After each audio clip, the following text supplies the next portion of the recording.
Still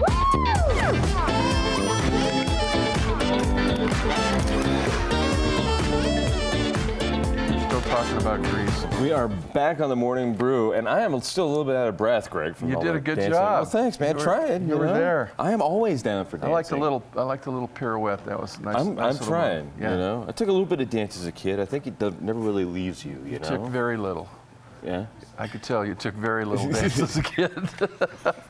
Just a little bit. Just enough to learn how to spin and maybe how to count. It was good. But there's some interesting stuff going on in the mortgage market this week, right? Absolutely. One of the big things is this new TRID thing that we talked about is going to give consumers the opportunity to review their loan documents for 3 days prior to closing their loan. Right.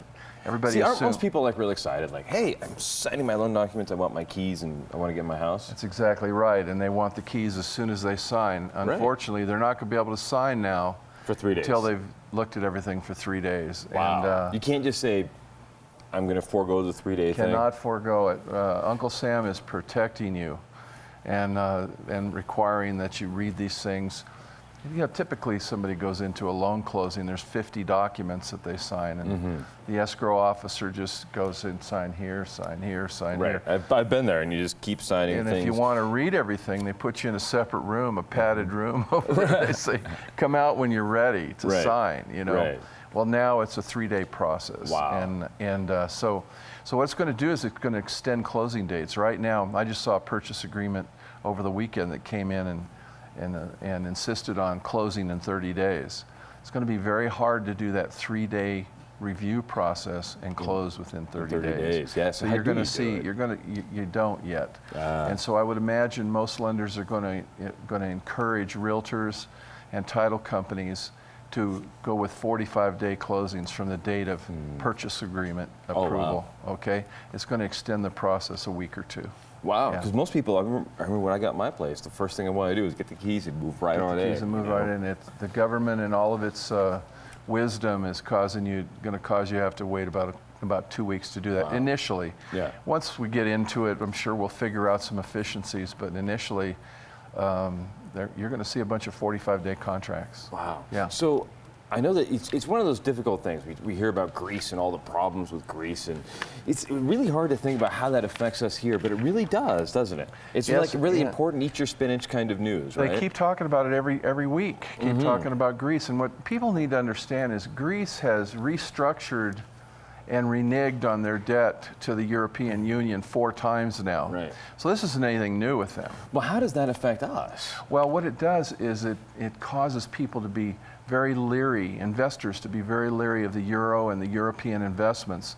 So what ends up happening is they come over and they're looking at Uncle Sam's investments, treasury bills, treasury notes.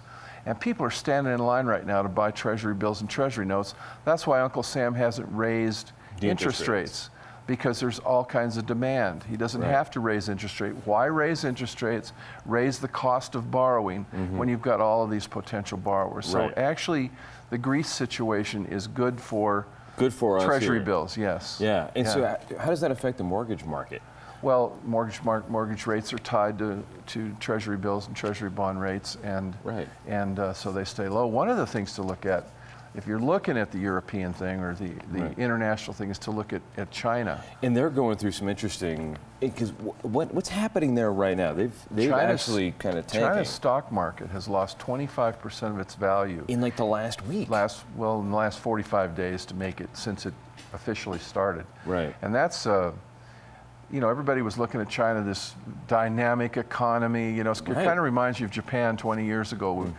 Guys over here were quoting, we need to do things more like China. We need, well, here's China's economy, just the wheels are coming off of it. Yeah. So what does that mean for us? Because they own a lot of American debt. They own a lot of American. Well, in American debt, Uncle Sam pays his interest. Right. So that's great investment for China.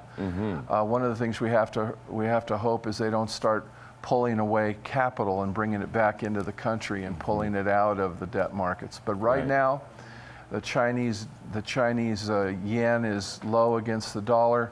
That means dollars buy lots of Chinese goods. That means Chinese yens don't buy lots of American goods. You might see American goods start to fall off, their sales fall off.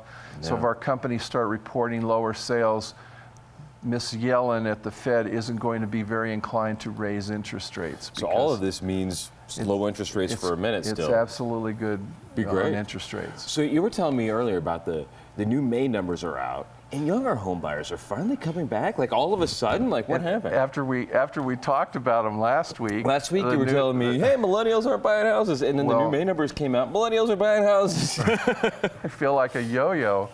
Realtor.com just did a survey, and 93% of millennials surveyed said they want to be a homeowner at some time.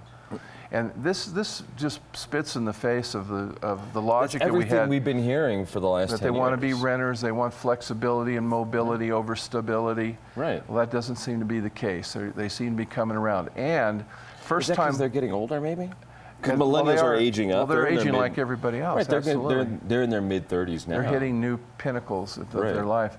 And in May, first-time home buyers actually increased to 32% of all home buyers. Remember we talked about them being down in 20%? Right. Well, they popped back up, and they're at the highest level since 2012.